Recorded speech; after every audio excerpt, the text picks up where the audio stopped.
Assalamualaikum dan salam Sarawakku sayang. Buletin UKAS edisi malam 8 Julai 2021 bersama saya Hafizah Munirah Maharap. Tumpuan berita malam.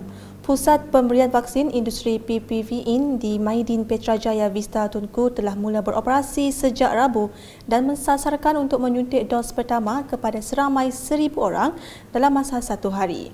Menteri Utiliti Sarawak Datuk Seri Dr. Stephen Rundi Utom berkata, PPV IN ini dijangka akan memberikan vaksin kepada kira-kira 3,000 orang bermula Rabu hingga Sabtu ini.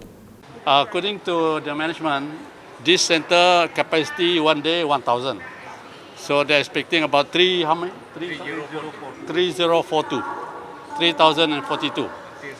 until Saturday. Then it will complete first dose. Of course, 3 weeks later another second dose. It is part of our effort to actually expedite our vaccination program, rolling out program for Sarawak. So I'm thankful and I appreciate the initiative by the Maidin management, and also ECB and EMAT and what's the one, City One, to help us as state government to expedite our rolling out program of vaccination. Beliau berkata demikian kepada media selepas melakukan lawatan ke PPV IN di Maidin Petrajaya, Vista Tunku pada Khamis. Dalam pada itu, Datuk Seri Dr. Stephen berkata Sarawak merupakan antara negeri teratas mempunyai liputan vaksinasi yang baik dan mencatatkan lebih daripada 60% setakat ini. PPV IN di situ memberi suntikan vaksin COVID-19 kepada sektor swasta dan industri yang mensasarkan golongan pekerja bagi mempercepatkan program imunisasi kepada seluruh rakyat. Antara agensi yang terlibat adalah Sarawak Energy Berhad, EMAT Holding Sendirian Berhad, ICOM Square Management Sendirian Berhad, City One MC Sendirian Berhad dan Maidin Mohammed Holding Sendirian Berhad. Berita seterusnya, Bilik Gerakan Vaksin Bahagian Miri telah menerima sebanyak 806 permohonan vaksin COVID-19 melalui aplikasi WhatsApp. Menurut Menteri Bertanggungjawab Jawatankuasa Pengurusan Bencana Bahagian JPBB Miri, Datuk Lee Kim Shin dalam kenyataan media pada Selasa. Kaedah ini bertujuan memastikan tiada penduduk yang terlepas dari mendapatkan suntikan vaksin. Jelasnya kerajaan telah mengambil pendekatan permohonan vaksin COVID-19 secara hybrid untuk bahagian Miri. Selain mendaftar melalui MySejahtera, orang ramai katanya boleh memberikan maklumat mereka dengan menghubungi Ketua Masyarakat dan Ketua Kaum KMKK, Pertubuhan Bukan Kerajaan NGO, Klinik Kesihatan Berdekatan dan terkini menerusi aplikasi WhatsApp. Terdahulu beliau bersama pangku residen bahagian Miri, Jamali Busri, telah melawat bilik gerakan vaksin pada Selasa bagi meninjau proses pengendalian penerimaan panggilan telefon daripada orang awam berhubung pertanyaan vaksin COVID-19 selain permohonan vaksin melalui aplikasi WhatsApp.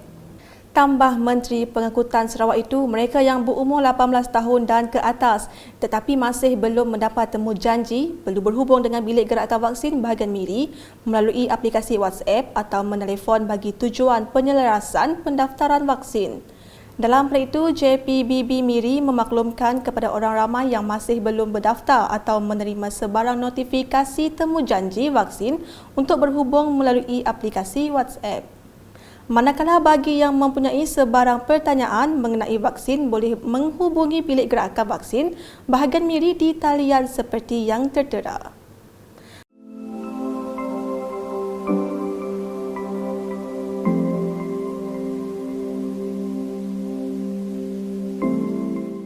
Bagi penduduk selain dari daerah Miri boleh berhubung terus dengan pejabat daerah masing-masing iaitu seperti berikut. Masih dengan laporan di Miri, Pusat Pemberian Vaksin Industri PPV IN Ladang Raja Wali akan mula beroperasi pada Khamis untuk proses vaksinasi untuk pekerja ladang. Ketua Pegawai Eksekutif Wilayah Saim Darbi Plantation Sendirian Berhad, Khairul Nizam Idris memberitahu kira-kira 2,000 orang pekerja tempatan, pekerja asing dan keluarga mereka yang tinggal di ladang ini akan menerima vaksin di PPV IN ini. Dengan adanya PPV IN Ladang Raja Wali, tidak ada penduduk yang bekerja dan tinggal di ladang ini tercicir daripada menerima vaksin COVID-19. adalah diharapkan rantaian penyakit COVID-19 ini dapat diputuskan dan masyarakat dapat kembali menjalani kehidupan seperti biasa. Katanya semasa ditemui di PPV Inn Ladang Raja Wali pada Rabu. Terdahulu, Khairul telah mengiringi Pengerusi Jawatankuasa Pengurusan Bencana Bahagian JPBB Bintulu Jack Aman Luat ke PPV Inn Ladang Raja Wali bagi meninjau dan melihat sendiri persiapan akhir sebelum PPV Inn ini beroperasi.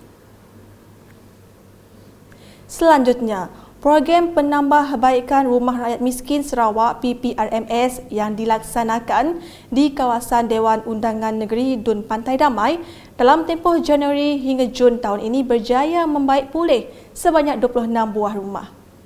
Menteri Muda di Jabatan Ketua Menteri Hal Ehwal Islam dan DBKU, Datuk Dr. Abdul Rahman Junaidi memberitahu projek baik pulih rumah itu telah membabitkan penggantian bahan rumah seperti atap, dinding, lantai yang sudah uzur dan sebagainya. Ujar beliau, pelaksanaan program tersebut dilaksanakan secara berterusan dan permohonan boleh dibuat menerusi Jawatankuasa Kemajuan dan Keselamatan Kampung JKKK. Ketika meninjau keadaan rumah yang dibaik pulih menerusi PPRMS di Kampung Jaya Bakti dan Kampung Sri Kandong pada Selasa, beliau menjelaskan pelaksanaan program pada tahun 2020 dan tahun 2021 sedikit lewat disebabkan pandemik COVID-19 dan mematuhi prosedur operasi standard SOP ditetapkan kerajaan. Dalam program berasingan, Datuk Dr. Abdul Rahman yang juga Adun Pantai Damai telah menyampaikan sumbangan kerusi roda kepada salah seorang penduduk Kampung Jaya Bakti, Burhan Jol, yang merupakan pesakit yang menghidap masalah usus tersumbat dan masalah jantung. Burhan yang berusia 70 tahun memberitahu beliau juga menghidap masalah sakit lutut yang menyukarkan pergerakannya. Beliau dalam pada itu merakamkan terima kasih kepada Datuk Dr. Abdul Rahman di atas sumbangan kerusi roda tersebut. Beralih ke laporan di Bintangor. Kaedah suntik dulu, daftar kemudian terbukti berkesan dalam menarik lebih ramai penyertaan masyarakat di kawasan luar bandar dalam program imunisasi COVID-19 kebangsaan PICK. Menurut Ahli Parlimen Tanjung Manis Insinyur Yusof Abdul Wahab, ia boleh dilihat dengan sambutan menggalakkan masyarakat di kawasan Mupong terhadap program vaksinasi bergerak yang diadakan di Pusat Pemberian Vaksin PPV di SK Mupong. Jelasnya program selama 2 hari itu berjaya menyuntik penduduk melebihi dari sasaran yang ditetapkan. Program vaksinasi di sini sebenarnya sudah berjalan daripada semalam kemarin pada 6 hari bulan.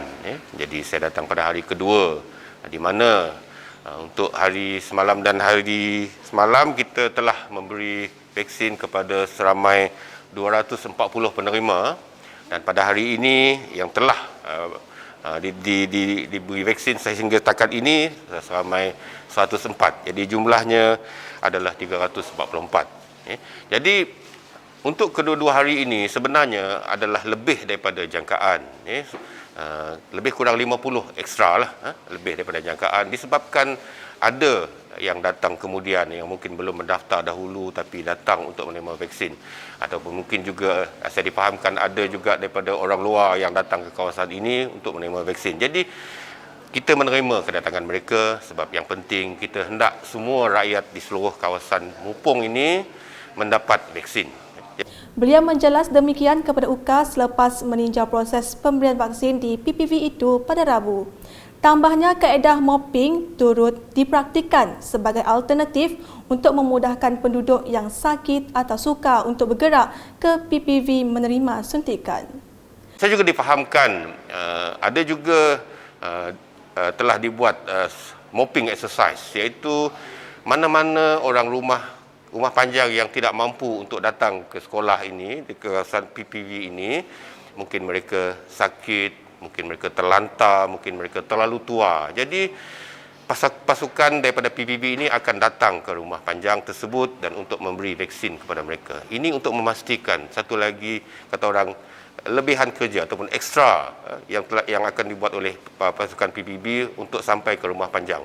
Dan kita memohon kepada semua tuan rumah di sini untuk memaklumkan kepada petugas dan kepada pejabat daerah sekiranya ada warga di rumah panjang masing-masing yang tidak mampu untuk bergerak bagi tahulah kami supaya pasukan akan datang ke tempat tersebut dan memberi vaksin kepada mereka yang betul-betul tak dapat bergerak. Jadi dalam perkara itu, Yusuf memberitahu bantuan bakul makanan dijangka akan diagihkan kepada hampir 10,000 ketua isi rumah KIR di seluruh kawasan Tanjung Manis sebelum sambutan Hari Raya Korban.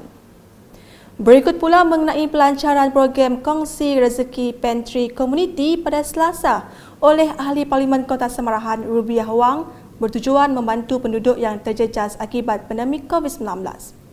Menurutnya, program tersebut akan dilaksanakan hingga 12 Julai ini sambil menambah Majlis Perbandaran Kota Semarahan MPKS menyediakan lebih 300 bakul makanan sehari dengan kerjasama daripada 8 lagi entiti perniagaan seperti tertera.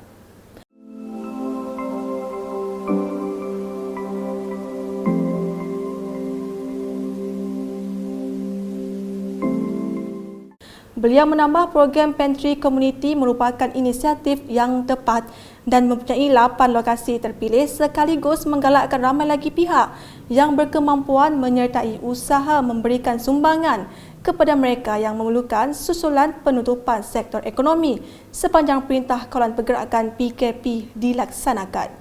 Jadi sebagai wakil rakyat di kawasan itu, saya mengalih-alihkan program yang dibuat oleh pihak Majlis Perbandaran bersama dengan syarikat-syarikat ataupun supermarket, kedai-kedai yang beroperasi di daerah Semarahan, di bahagian Semarahan, untuk melaksanakan satu program yang amat baik sekali, iaitu program Pantry Community. Maksudnya pihak supermarket ataupun pihak bisnes ni memberi sumbangan secara percuma dalam bentuk barangan makanan kepada saudara-saudara kita di kawasan sekitar yang orang kata terkesan akibat COVID-19. Dalam perkara itu, Rubiah berkesempatan menyerahkan 80 bakul makanan kepada penduduk setempat di Fale, Kota Semarahan. Masih dengan laporan bantuan makanan. Prihatin dengan penduduk yang menjalani Perintah Kawalan Pergerakan diperketatkan PKPD, Adun Batu Kitang Lokal Ciang Turun Padang menyerahkan bantuan makanan kepada penduduk Kampung Tematu. Beliau dengan kerjasama ahli jawatankuasa Parti Rakyat Bersatu Sarawak SUPP dan Pertubuhan Bukan Kerajaan NGO mengagihkan bantuan tersebut di St. John di Brebeuf Catholic Church, Kampung Tematu pada Selasa. Lokal Ciang turut merakamkan penghargaan kepada pengerusi The Federation of Chinese Association Kuching, Samarahan, Serian, Division, Lo Xiao Fung atas sumbangan 190 ketul daging ayam kepada penduduk kampung tersebut. Selain itu, beliau memaklumkan pihak NGO turut menyumbang 2 botol minyak petrol kepada petugas Barisan Harapan bagi meringankan kos pengangkutan mereka semasa melakukan agihan kepada penduduk. Beliau juga berterima kasih kepada penderma yang bermurah hati menghulurkan bantuan kepada penduduk kampung Tematu. Manakala di Simunjan dengan 250 buah keluarga di 39 buah kampung di situ menerima sumbangan makanan kering melalui program Food Bank 3.0 Yapim di bawah inisiatif program Inspirasi Kasih Kami Yapim yang dilaksanakan pada Selasa. Adun Simunjan Auladris serta pegawai daerah Simunjan Abdul Khalid Manap menyaksikan simbolik penyerahan sumbangan tersebut yang disampaikan skuad Kasih Yapim Sarawak kepada penghulu Ahmad Dol Simpol dan penghulu Jubin Sili. Pihak Yapim turut merakamkan penghargaan kepada para penyumbang skim potongan gaji Yapim yang telah menyumbang kepada tabung amanah Yapim. Sementara itu, penghulu Ahmad Dol Simpol dan penghulu Jubin Sili yang mewakili para penerima ketika ditemui menzahirkan rasa syukur dan berterima kasih atas sumbangan yang disalurkan kepada mereka yang memerlukan, lebih-lebih lagi ketika tempoh Perintah Kawalan Pergerakan PKP. Ribuan terima kasih kepada pihak Yapim yang telah menyumbang kepada masyarakat yang tidak berkemampuan. Jadi food bank ini adalah untuk masyarakat yang kurang mampu. Jadi kita sama-samalah mengucapkan ribuan terima kasih kepada pihak Yapim kerana sudi menghulurkan bantuan ini untuk masyarakat di daerah Semenanjung. Jadi beri terima kasih kepada ngagai pihak Yapim iaitu oleh beri sumbangan bentuk makanan pada hari itu. Jadi leban barang ti begitu, bantuan ti begitu amat diperlukan oleh masyarakat khasnya di daerah Semenanjung ti benung nempuh apa nama tu penyakit COVID-19 tu.